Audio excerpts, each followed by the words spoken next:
Also, we are recording tonight's event, but don't worry, the only people who will be recorded are those who are unmuted and in this nice little yellow box. All right, and let me hand things over to Rachel. Hi, everybody. Tonight, it is my very great pleasure and honor to welcome Allie Benjamin to Northshire Live. Allie is a longtime Northshire staff and customer favorite, and actually one of my very fondest memories of in-store events is when she visited our summer camp to talk to the campers about her gorgeous first novel, The Thing About Jellyfish, which was a National Book Award finalist. Her other children's novel, The Next Great Polly Fink, is also a huge staff and customer favorite and was named a top book of the year by the New York Public Library, Publishers Weekly, and many others. He's here with us tonight celebrating the publication just today of The Smash Up, a book that I absolutely adored and have been thinking about ever since I read it, and that got a rave review in the New York Times just today. Tonight, Allie will be interviewed about her book by fellow author Steve Schenken, author of the Newbery Honor Book Bomb, and most recently Born to Fly, the first women's air race across America. Back in 2015, Steve and Allie were part of the same National Book Award finalist group, and I know that they've been great admirers of each other's work ever since. Please join me in welcoming them both to Northshire Live. Thank you. Thank you, Rachel. So yeah, Allie, yeah, we go back a ways, 2015. In publishing world, that's ancient history. But that was, I mean, our connection then at the National Book Awards was writing for young adults. So this is a big departure for you. The Smash Up, your first adult novel. It is a departure, and in a way, though, it doesn't feel all that different. So when I've said before that when I never set out to write a novel about jellyfish or even a novel for children. I was just fascinated by jellyfish. I set out to write an adult nonfiction article about jellyfish, and then I just followed the story where it led, and I think different stories need to be told in different ways. And it was something similar here. I had this idea, and it was just clear, like the story kind of formed. And once I started following it, it was just so clearly an adult novel. And it was, it's fun to try something new and to say, I wonder if I can do this, and then see what comes out. Yeah. That makes perfect sense. All right, so let's just start. Suppose people don't know anything about the book, which has been getting great reviews and off to a wonderful start. But I think maybe you could, if you could just read a little bit from the very beginning. Imagine you just pick up this book because it has a really strong start. And if you could just read a little bit, and then we'll kind of get into the overview of the story. Okay, so this is there's an introduction. The book is, it's bookended by an unnamed narrator. And so this is the introduction. What happened?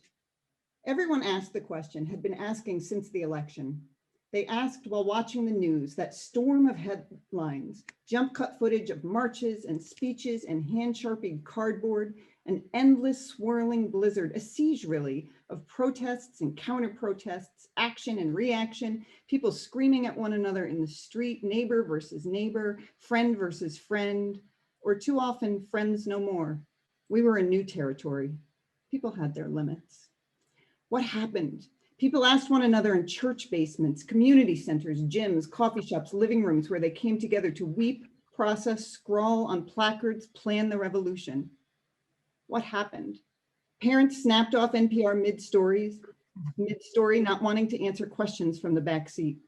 College students organized walkouts, staged sit-ins, blocked freeways. A giant inflatable chicken appeared behind the White House lawn, some sort of protest that no one entirely understood. Everything was some sort of protest now. What happened? What happened? What happened? Everyone had their answers. And as is generally the case in these situations, everyone's version of the story was a little different. I'll stop there. Great. That's a perfect little teaser to the start of the story. So, I mean, I guess let's just set it up, talk a little bit about the setting is very recent in the Berkshires, Massachusetts. And can you just tell us a little bit about the story? The story is, it's a zoomed in look at one family during an incredibly volatile week in recent American history. It's set during the week of the Kavanaugh hearings, and there is a couple at the heart of it. They've been married a long time, they have a child, and their marriage is fracturing under all of the national stress, which is becoming intensely personal within their own family. There's a small town love triangle. They have a young woman who's come to stay with them, and the husband and the young woman are increasingly becoming friends. If you know Edith Wharton, you may recognize that some of the elements from Ethan Frome, which is her 1911 novella. And what I was trying to do was, so I'll just give the background. Can I jump in, Steve, and just go ahead and tell sort of the story behind the story? Okay. Yeah, of course. So not long after the 2016 election, when my stress level had jumped suddenly to about there, cortisol levels very, very high. The news was just a constant stressor. I tried to take a break from it, and I went sledding with my daughter. And if you know the story of Ethan Frome, you know that sledding plays a major role in the story. And while we were sledding, it was really a pretty precarious sledding path that we had, and it ended in all these different hazards, and we had to bail out of the sled at the last possible second so that we didn't get injured. And I started telling her this story that I had read back in high school, 15 years old. I hadn't read it since. And the story is basically Ethan is a married farmer. The woman he's married to is older, and she's sickly, and she's mean. She's really quite an old crone, and he falls in love with her young caretaker. And I start describing this situation to my daughter. And as the words are coming out of my mouth, I realize that sometime between when I was 15 years old and right now, I had become, if I were any character in that novel, I was that mean old, sort of stressed out, on edge crone of a wife. And as soon as that hit me, all of these different elements of the story snapped into place. And I was like, wait a minute. And I thought, what if I were to pick up that family in that Berkshire's town? Ethan Frome is set in the Berkshires, and I were to drop them into the noise and chaos and rage of Trump era politics. The original Ethan Frome is very spare. It's a very isolated story. They really are set apart from the world at large. And I really wanted to explore all of the ways that that was no longer the case. There is no place that is sheltered from the noise. So it is the story of this family that I've sort of dropped into the situation, and then I just kind of one by one try to ratchet up the pressures on them, and I wanted to see how they would respond. So that's the story. Yeah, and the Ethan Frome inspiration is really interesting. I mean, I think I read it in high school. It's one of those ones that I think I read, it didn't, at the time I wouldn't have appreciated it, but it must have stayed with you quite powerfully, those details of the characters. It's funny, I didn't love it at the time. I think they give it to high school students because it's pretty short. It's a novella, it's not a full novel, so you can get through it pretty quickly. And maybe they assume that the love story will intrigue young people. It's quite a downer of a story. It's really everything about the setting, everything about their lives is pretty depressing. And that I did not carry over. What I really took them and I dropped them into absurdity. And the mean old crone of a wife has just become a woman who is spinning out of control in her desperation to try to right the ship that is America. She is deeply involved in politics and, just her activist group, and she's trying to make the world a better place.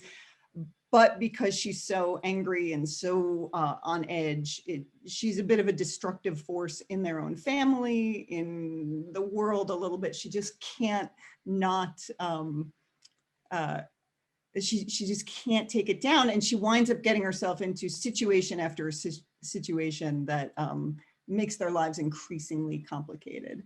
So it is sort of interesting. I think the thing I was most drawn to in taking that old story and setting it in new is the contrast between the world then, the world that she describes, this sort of very quiet, isolated, midwinter, simple tale, and just the chaos that is today. it was that contrast that really intrigued me. That makes sense. And from a writing standpoint, I don't actually even know if you're much of an outliner, but did it help? I looked at Ethan Frome and I there are even a couple of sentences in the very beginning of your story that are obvious, the post office inspired by Ethan Frome. But beyond that, you're right. It's not, you wouldn't, aside from the names, you might not, it would be hard to tell how much you were inspired by it. But I'm curious, as a writer though, does it help? Does it help to have that spine of plot points that you're going to try to use as sort of a structure? It's a good question. I think, yes, it is a spine, and that can be kind of it can be a little bit of an impetus to sort of start getting words down. And I kept asking myself the question, you know, I read it and then I read it again, I underlined, I've got on the bookshelf back there, like my dog-eared copy with just lots of notes in the margin. And I was able to keep asking myself the question as I read it again and again. So what would the 2018 version of this be? What would the contemporary, what would happen here? But it's also pretty fraught to take a really well-known and well-loved story and sort of bring it into this new world. Not everybody necessarily wants that from a book that is beloved. And there's a lot of questions along the way, like, is this okay? How do I feel about this? How would the author feel? And does that matter? And it's a lot of back and forth in the decision-making. Yeah, I wondered that. I wondered if you ever came to a point where you said, I need to change this. I'm not going to be too literal here. And obviously you did. Your book is, it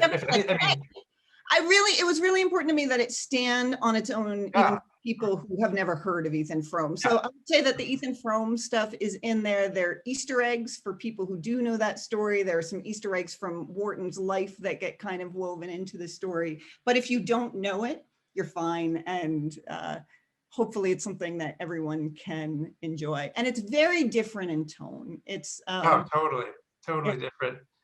One thing that's not different is the name. I mean, your character is named Ethan Frome. So now you're stuck, or maybe not stuck, but you have the challenge of writing from the standpoint of a man. Was that something you think was that the story was going to be told that way anyway, or was it because of the Wharton story that you chose that point of view? That's a really good question. And I do a lot of playing with point of view in ways that aren't necessarily instantly noticeable, but I did try to establish, a lot of the story, the bulk of the story is told through Ethan's eyes, though our first glimpse of him, and actually our first couple glimpses of him, we see him from the outside. And there's also an inherent challenge. So the Ethan Frome story that was written in 1911 is the story of kind of a middle-aged man who falls in love with a younger woman. Now that's something we've seen told a million ways. It's a little bit icky to us in contemporary America. So that was one of my questions, is like, can I dive straight into that almost trope, and while I'm down there in the depths, come up with something that turns that whole thing on its head? Can I take that oft-told story and turn it into something new? And I tried to do that by playing with perspective. So the first time we see Ethan, we see him, one of the first shots we have of him, he is standing in town, he is looking down a hill at this young woman. But we are watching him watch the young woman. I very deliberately sort of create this ambiguity about who's telling the story in that moment and what's happening. Because I wanted to establish right from the start, it's told from his point of view, but his point of view is not the point of view. And I am going to be playing with perspectives and coming up with some new things. But there's a lot of those questions, like, so what do I do with this? Was that a challenge then to say, all right, I'm a middle-aged man, I need to get in the head of this character? Yeah, so the first couple times I wrote it, I didn't like what I wrote because I didn't feel like it's like I wanted to tell the story from his perspective and simultaneously undermine that very story in a way that felt seamless for the reader. And the first couple times I was just telling it from his perspective, and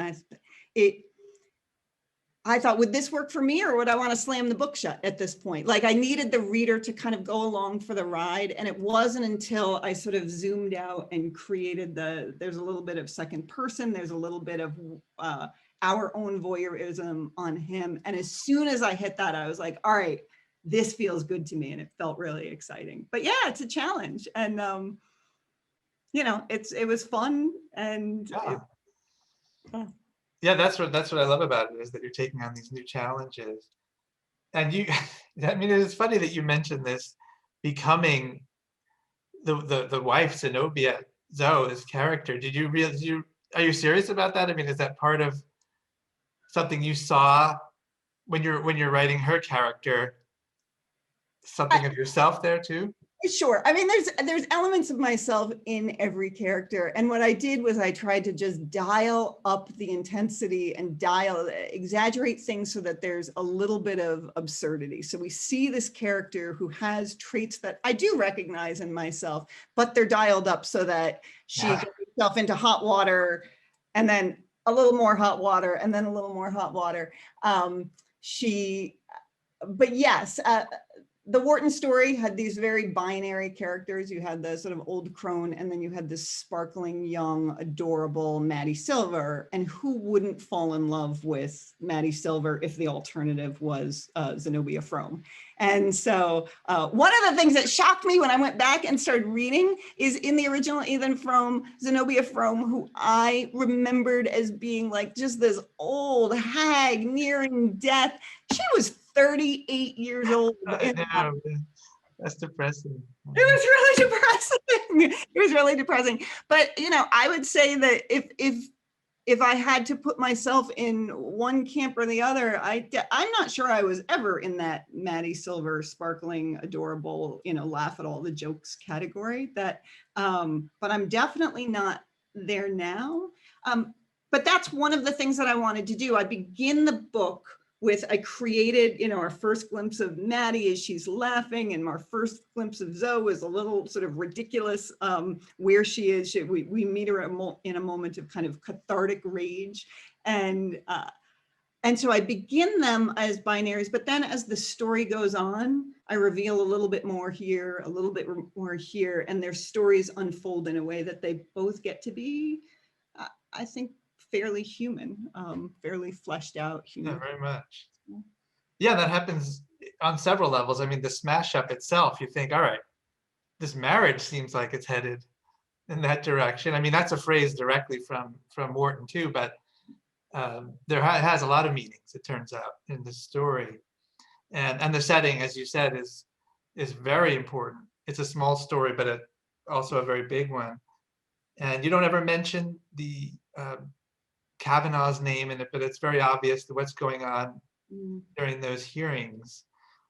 First of all, it's kind of interesting to think of that as a contemporary story. It already feels like a long time ago, doesn't it?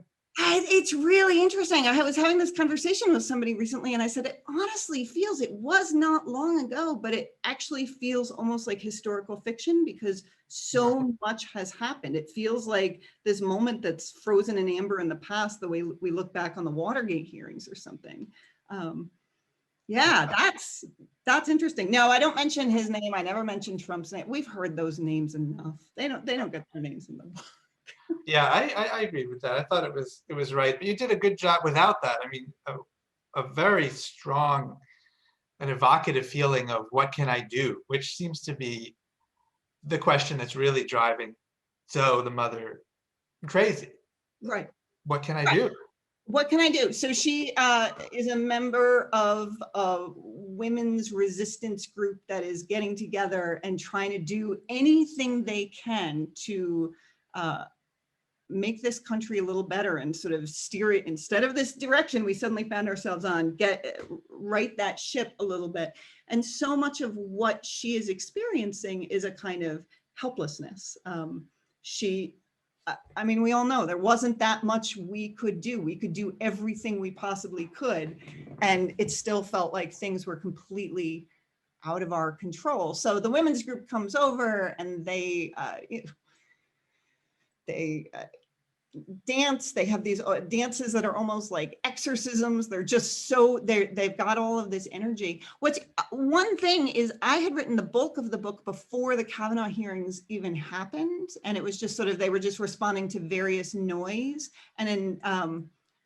And it felt too amorphous. And then the Kavanaugh hearings happened and I was like, this is it. Like this 1 week captured all of these different things that I was trying to talk about. And it was kind of this perfect 1 week. The story unfolds over just 5 days, 1 week of madness where you might start the beginning of that week in one place. And by the end of the week, you are in a totally different place because the national pressure kept getting amped up and the pressure on these characters keeps getting amped up. And you could see where relationships would fracture over the course of that week. Yeah, absolutely. I think one of the things that you do so well in here, all right, we know, we can guess what your political point of view is, but everybody gets lampooned a bit in the story. And I think that's really great. I think that some of the funniest scenes, and there are some very funny scenes in here, are in we should talk a little bit about Alex, the daughter, in her school. She's a very, very sensitive school that she goes to. And these are just, we're on their side sort of with what they're trying to do, but it's also really ridiculous. I think some of the humor I was trying to infuse, there's nothing funny about what was going on in America. There's nothing funny about what is going on in America. It's deadly serious. But what we have are these incredibly flawed characters who suddenly find themselves in this new world and they don't have the skills or maybe the self-knowledge or really the power to deal with the situation as it is. And you see that in all these different characters. The situation is serious and the individuals are kind of bumbling their way through it, trying to do the best they can. There's no real clear villains for the most part. And everybody you can empathize with at moments, and then at other moments you're like, what are you doing? But don't we all have that? Like we kind of like look back and we're like, I don't know what I was doing. I was just really agitated. And I was trying to capture that sense. Yeah, does that come through in an initial draft? Or is it something you have to work on, adding those layers of making sure that you give that roundness to everybody? Some of it comes through in the initial. I mean, you must have the same thing. Like you don't necessarily know what you have in your hands until you get one draft down, and then you're like, oh, I can sort of sharpen it here, and then that you draw something new out. It's the writing process is the process of figuring out what the story is to some degree. Yeah. And so earlier I just mentioned outlining, and I thought I said you shake your head. But No. doing something new like this, all right, even just practically, this is twice the length of a middle grade novel. I mean, you just dive right into something like that? You just dive right in and you write the scenes you can write, and then you figure out what stays and how you might be able to string them together. I think one of the big tricks with writing a novel is figuring out how to make it not just this happened and this happened and this happened and this happened, but this happened, and because it happened, this happens. And because that happens, this happens. You want it to have the feeling of gaining inevitable momentum. And so there were certain scenes, like some of the more ridiculous scenes where Zoe does spin out of control, I had written, and I didn't know exactly where they fit.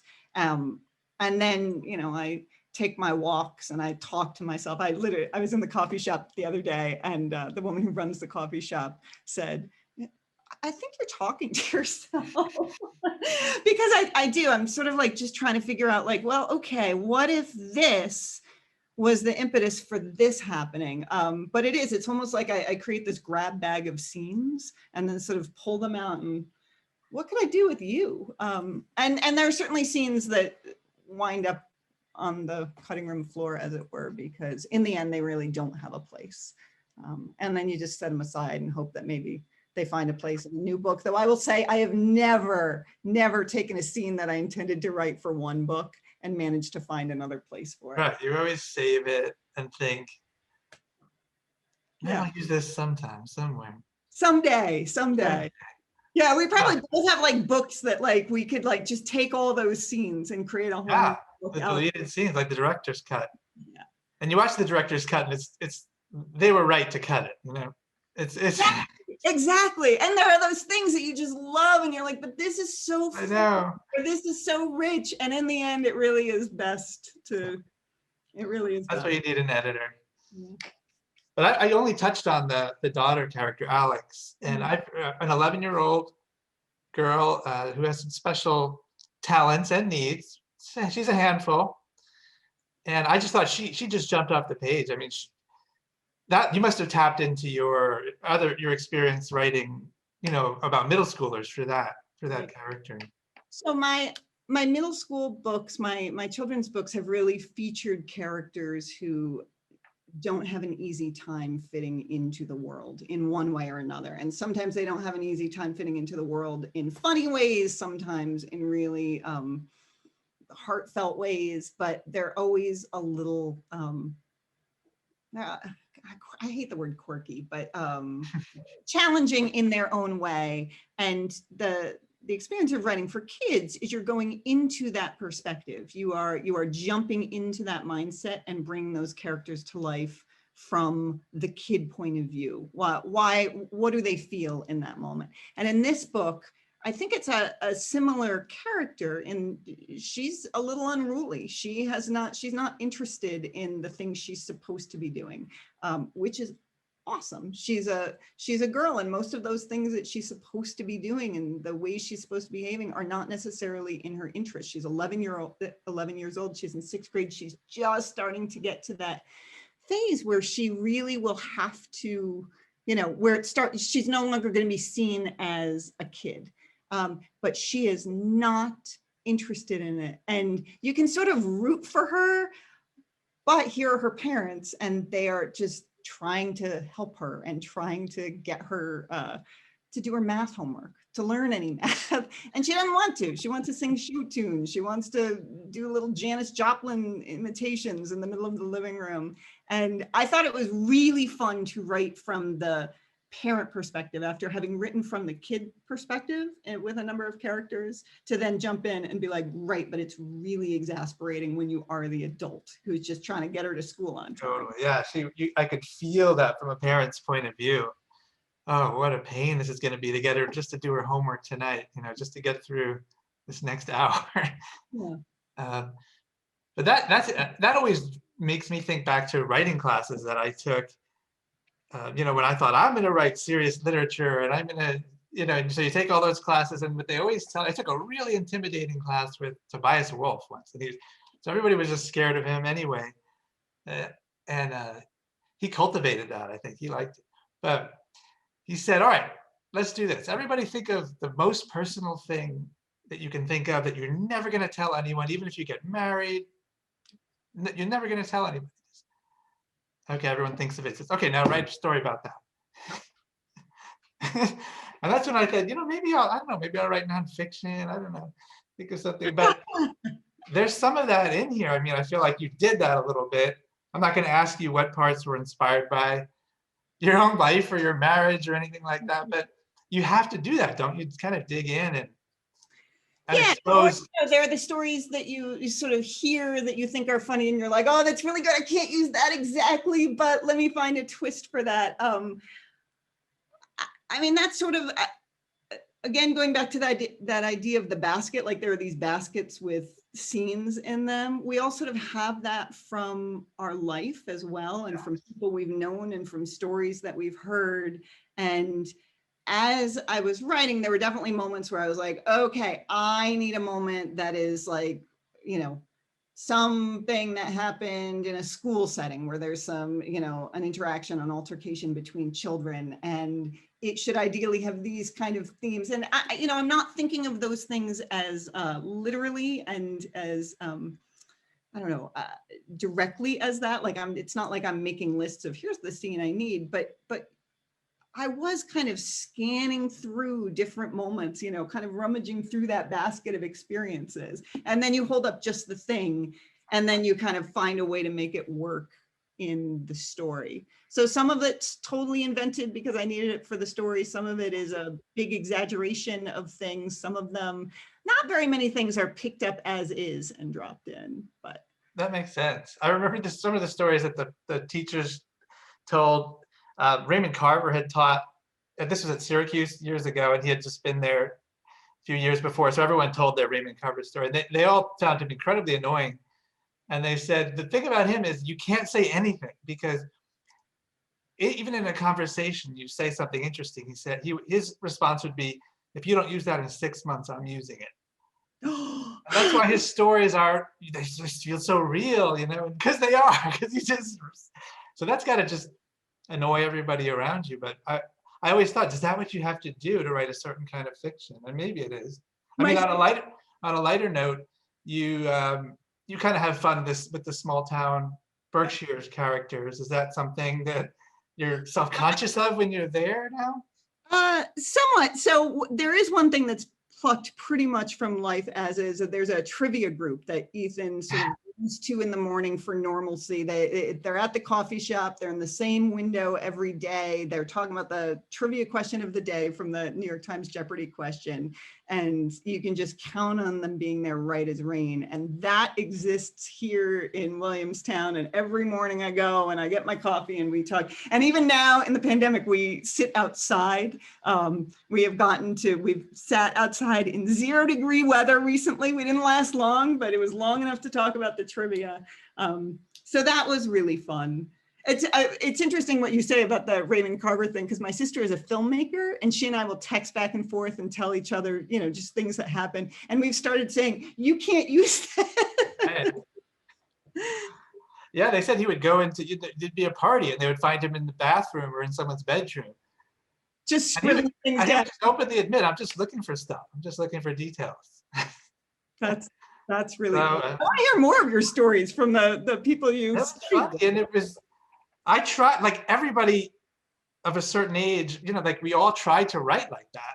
Yeah. It was minimalist, or it's just luckily some of us didn't continue because there's enough of that, you know. But it was just, I realized that wasn't for me, partly because of those kinds of stories. But it was a really a good exercise to figure. And it's true that I didn't write anything good until I started to do that. I started to. All right, let me think of this. I wrote a story about a really embarrassing high school incident that happened. That was really the first good story I wrote. So there is something in it. There's something in it. Those stories where everyone, you know, reading it goes, "Oh no!" Like it's fun to read. It's fun to read, and it's once you make the decision. All right, let me just use this. It's fun to weave it in. I had a lot of fun writing this story. I had a lot of fun writing some of the scenes. You have to, even like you say, it's not. Overall, it's not a funny story. There are funny scenes, but you still have to have. I think of that when I write really dark stories.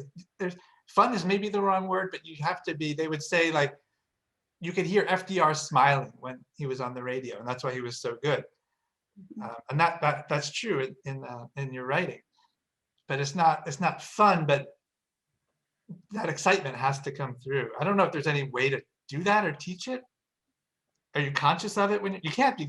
You can't be, I would think, because I think you know it when you feel it. You just know it when you like, right? Would you say that? Yeah, absolutely. You can't think. Now I'm gonna convey how excited I am about this with this next sentence.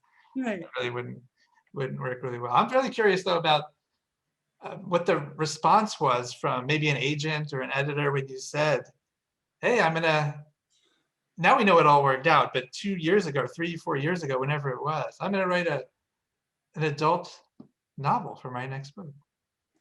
So my agent always wanted me to try my hand at writing adult. She was like, "Let me just show." And there was another book that I had worked on that I've talked to you about before that I just failed. I just failed to write it. And it was it had to do with Isaac Newton, who's another like character that I'm really fascinated with. He was brilliant and incredibly difficult. And if he had been an easier person, he wouldn't have been Isaac Newton. And I just wanted to deep dive into Isaac Newton, and it just never came out. And I think one of the things, and this is what my agent said, is she's like, "I just don't think it's a kid's story." I was writing it as a kid's story. And she said, I just don't think it is. So she was always sort of trying to nudge me in the direction of at least trying my hand at adult fiction. I thought you were going to say, what was the reaction to my writing a story that is set during a time that was truly pretty awful for a lot of people?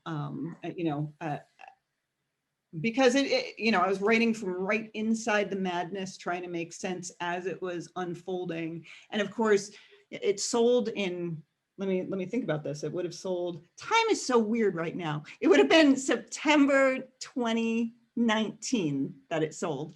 And the election was more than a year away. We had no idea what was going to happen. We had no idea how it would unfold. I knew it was going to get really bad before it got better, because nobody was trying to switch the track, right? Nobody was saying, like, let's take this train and let's slow down and make this better. We just kept hurtling forward faster and faster.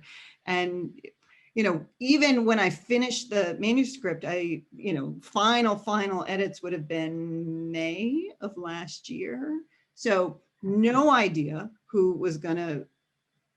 how the election was going to turn out, what was going to happen between my turning in those final edits and the election inauguration day. Lots of stuff unfolded. And so when I wrote the ending in particular, I had to write this ending that could work in a variety of unimaginable scenarios. Right. And that was really, and if one reads the ending, imagining the counterfactual, it can potentially take on new meaning. But like, as things was, there were moments where I was like, I can't do this because it's too much. There's just too many unknowns. And so I just tried to find what is the truth at the heart of any of these scenarios and say that. I hadn't thought about that angle, how hard it would have been to write leading up to the election, even leaving aside, now you're into the pandemic months even, which you can't go back and make that part of the story. In a way, that must have been a relief to say, all right, I'm done. I'm not going to put that in. Yeah, I think we did make one change to the section that we just started, that I just started reading. Oh, there's a line in there where I specify that what happened that I'm talking about is related to the election. Because as soon as the pandemic, that was a change that I said, I think we just have to make this because there's too much happening. And so it's in one of the first paragraphs, I say the election specifically, and that hadn't been in there, because I felt like it would no longer speak for itself what I was talking about. But no, it was just a total unknown what would happen and how it would affect the way people saw the world. That's such a challenge. It's so interesting. I'm sorry you can't be out and about enjoying this reception even more of this book. Do you miss that though? Would you want to be on the road and Yeah, I like going on the road. And there's such an intimacy to live bookstore events. I'm guessing that most people on this Zoom have been to live bookstore events. If you haven't, they're totally worth going out to. Really, I feel like every chance you get, like every time I go, I always find something new. There's such intimacy in the conversations. Even when it's a big audience, it can still feel really intimate. This is nice too, though. It was nice to be able to email friends and family and say, hey, I'm doing these events and you can come out for it. So that's really a lovely thing about a Zoom book release. But it's strange. It's there's so much more to manage on one's own, and then you finish and you just go into your house and your kid's like, Mom, we need more chips or whatever. It is. And the worlds, publishing worlds are pretty isolated in terms of like from the kids world to the adult world. Now, for people that don't know the children's book world, it's unrealistically nice. And genuinely so. People are really supportive. Let's face it, it's a zero-sum game where there are only so many books can get published or get attention. And yet people are genuinely supportive of each other. And I've always wondered, how, since I don't know the adult book world as well, I always ask people about it. At one of the events, I must have been at the National Book Award event, I got sit next to Roz Chast. And I was asking her, and I had nothing to say, but I'm, when am I going to sit next to Roz? I better ask something. So I said that. I said, you know, the kids' book world, we're all here, we're all finalists, but we're kind of rooting for each other too. Of course, we all want to win. But we're supporting each other as the, I mean, do you feel that from the adult world? Do people like that? It's And so she said, oh no. That's her response. Oh, she didn't feel like that. She thought I was being so naive and silly I even asked that question. So I hope that's not your experience. I mean, it hasn't been. People have been really nice and really encouraging, but of course it's not, it's a weird book release. It's weird. No, releasing a book. But I remember that. I remember when we were at, was it the 92nd Street Y? We did an event. The readings. Yeah. And somebody asked the question, and we'd been together for a couple days. For at those events, you kind of travel with the other finalists in a group from event to event to event. So you get to know them pretty well. And then suddenly you're going into the big night and you're like, oh, wait, this is where we don't get to be like a group of 5 anymore. But I remember somebody asked the question, how would you, how do you feel about the fact that you're all in competition with one another? And I genuinely loved all of the books. I genuinely, like, they were great. And when you love a book, you root for a book. You root for a book that you love. And so it was, when Neil won that year, it was Neil Schusterman for Challenger Deep. And I generally, I leapt up to my feet. I was so happy for him.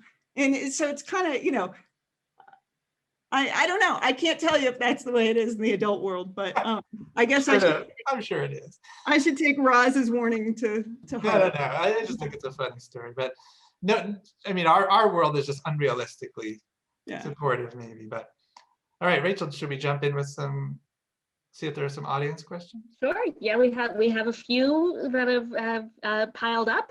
The first one is Molly asks, Allie, if you write all of your scenes on the computer the first time, or if you start off writing them down with paper and pen? I write them down with paper and pen because nothing flows otherwise. And very often I don't even write them as scenes. Like I don't sit down to write scenes. Like I'll write almost like I'm journaling. I'll say like, so what could happen? I guess and then suddenly it sort of flows into my starting to write a scene, like a dialogue will pop in. And then what I wind up with is just pages of stuff that I have to transfer. And that's kind of the first weeding out process. Only some of the stuff makes it from paper into the actual computer. And then it goes in just these random scenes that some of it stays and some of it goes, and a lot of it gets moved around again and again.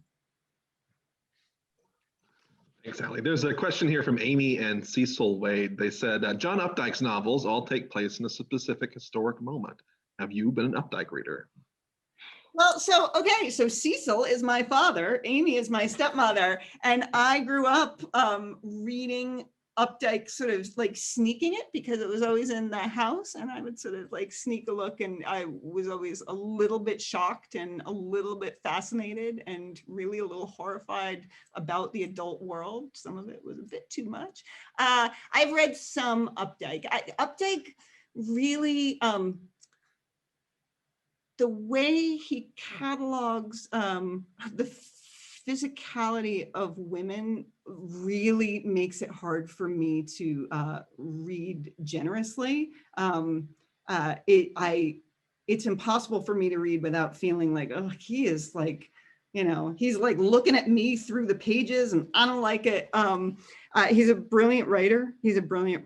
I wish I didn't have that reaction because I think he is brilliant, and there are parts about it that really bother me. One thing about the Smash Up that very few people have observed is there are very few physical descriptions in it. When describing the wife, at one point I describe a freckled shoulder. There's very little physical description of any of the women characters, and I did that deliberately. And I like that nobody's pointed it out because it just says to me, people don't need that much physical description. Is that an answer to the question? I think that was an answer to the question. Very much so. And actually, I appreciate you saying that about Updike, because he's always made me squirm a little bit too. Yeah. I don't know, there's a Twitter account called Men Writing Women, which is people just pulling out like really weird descriptions from books by men that have, yeah, and there's some really messed up ones that show up on there. Okay. Yeah. There's another question from Molly. She says, I'd like to know if there was a big change that you made from your first draft to the final, some huge strand that was edited out, or a character that was cut, or other characters that had to be combined. Wow, that's a really good question. And one of my challenges with questions like these is I often don't remember what it had been. Steve, do you ever have this where sometimes you wonder what actually even made it into the final book, where you're like talking to an audience and you start to describe something and you're like, oh, no, that wound up getting cut. Do you have that ever? Yeah. Yeah, I've done that. I always have so many of those stories that are so great, but then, like we were saying, you realize it doesn't need to be there. But you're right, it's hard to sometimes keep track of which ones got cut at the very last second. Yeah, I'm trying to think about what some of the biggest changes were. I definitely combined some characters in the sort of women's group because there were just too many and they were hard to keep track of. And I have to think about that. I'm sorry, the scenes, like what got cut, and I feel like I should go back and look at those initial drafts because I know things were cut and I know entire scenes were cut. And the beginning I sort of rewrote and I had to combine moments just to make it go a little faster. Like it just took too long for the action to really start. And that was, I was convinced at one point I would never be able to do it. I could never make the momentum start before the momentum starts. And then one day you're just like, fine, let me try this. And then it kind of works. And I remember, and I can't even say what it was, but like there's a scene in a car and I sort of combined, I put characters in a car together when they hadn't been in a car, and it was a way to just cut out a lot of stuff. It's not a good answer, but I wish I remembered more. I think the more interesting thing is that I actually can't remember what I did after I did it. When the story comes out in finished form, it feels like that was always the story.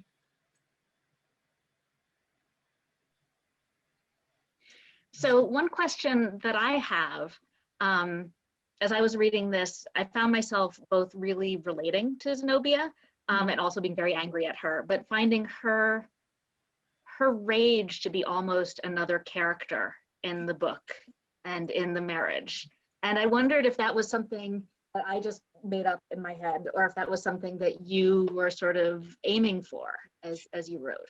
I think that's incredibly well expressed. I just think that's beautifully expressed because that is the case. And Ethan is bewildered because he believes that he has believed that he and his wife have been going through the world more or less together. They're sharing the experience of this marriage. And suddenly this week is unfolding and his wife, it has triggered something really deep in his wife and the women she knows, and she can only find comfort in her women friends. And there's nothing he can say that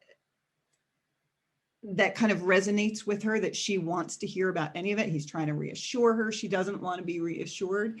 And I've been describing it like suddenly she has a different we, like they've been each other's we for so long. And then suddenly she has a new we and he's on the outside. If that's her us, he's part of the them. And I was trying to play with that, but I love the idea. It's almost like the old line of stories are a stranger comes to town, somebody goes on a journey, or a stranger comes to town. And the stranger that came to town is her rage and her anger. And I think that it's really interesting, and it's interesting to see people's response to her because people do not like to see an angry woman. In this book, anger and somebody used the line earlier today, they were sort of live texting me as they wrote the book, and they said that they appreciated that anger and being life affirming can go hand in hand. And I don't think we often recognize that anger and aspiration, anger and inspiration, anger and compassion actually they're not opposites, that they can go together. But often we just see anger as something isolated. Another aspect of the book that really sort of wowed me was Ethan's sort of reckoning with Me Too and reckoning with having been a bystander, which feels very much of that historical moment, you know, the moment of that week when so much was going on. Was that something that you added back in when suddenly you realized that it was all going to be set during the Kavanaugh hearings, or was that something that was baked in from the beginning of the writing process? That was pretty much baked in, though again, the Kavanaugh hearings allowed there to be, like, it was a real crystallization of all of that. It was all of those issues that we had been discussing were distilled into these incredibly almost cinematic moments. Yeah, Ethan is, he's always been the good guy in the room. He's been the guy that people like. He's been the guy that people trust. He's been able to be pretty lucky and a little bit passive. And a lot of the novel, he's sort of looking backwards to his days in New York City when he started a marketing firm, and there was a bunch of stuff that happened back then that comes up, that becomes an issue in his contemporary world. And yeah, and he begins to see his own role and his own passivity a little bit differently. And the questions he didn't ask, the moments he didn't stand up, and that, and that's not just a male thing. We all have moments like that we, sort of look back, and it's so obvious in retrospect that we could have done something more in this moment or in this moment or in this moment. So I was trying to tap into that experience that a lot of people have had and are continuing to have. I feel like this book will wind up in some ways being a really fascinating historical document. It's so much of a moment, and it's telling this very personal, very intimate story that I think resonate over a long time, but it's also so much, I mean, as you guys were discussing earlier, a lot has happened since whatever week that was, and it does feel like a long time ago. Do you sort of, I mean, it's hard to know, right now you're in this moment of it being received so enthusiastically, but do you have sort of hopes for how it will be thought of into the future? I think you said it very well. Like, I hope, I hope that the world moves on. I hope it no longer feels necessary to write. I hope the world feels better and we look back and we're able to look back. I hope the book gives people some catharsis right now and some words to maybe process what happened and to find a way to walk through what we've all experienced. But yes, my hope is, I think that's in the end what it will be, a sort of fictional capturing of this very specific window in time, and maybe a putting to words, a bearing witness of what that time was. And yeah, it does. It feels like historic fiction now. Thank you, Allie. We are just about out of time, unfortunately, but there's a great comment and question here that I want to share with us, and then that's it. This is from Jessica. She says, the inevitable smash up at the end of the book felt terrifying and, yes, inevitable at the same time. Very much like the pace of the last 4+ years. We watched it all play out through endless days of 24-hour news coverage and rage and worry and fear. Did you realize that the final scene had to feel both inevitable and shocking all at once? Heartbreakingly life-affirming simultaneously. Stunningly beautiful and terrible. Just had to say this. Thank you. Thank you. Yeah, I knew it was going to build to a smash up, and I knew it had to matter. I knew that there had to be real stakes, because there were real stakes and there continue to be real stakes. So thank you for that comment. Thank you both so much, Steve, Allie. The book is The Smash Up. Today is the pub date. Check out The Rave in the New York Times. And thank you all so much for coming tonight. Yes, Thank thank you. you, audience. Thanks, Thank you, Allie and Steve. Thank you. It's good to see you all. Yeah, very good to see you. Congratulations again. Thank you. All right, bye-bye. Bye. Bye.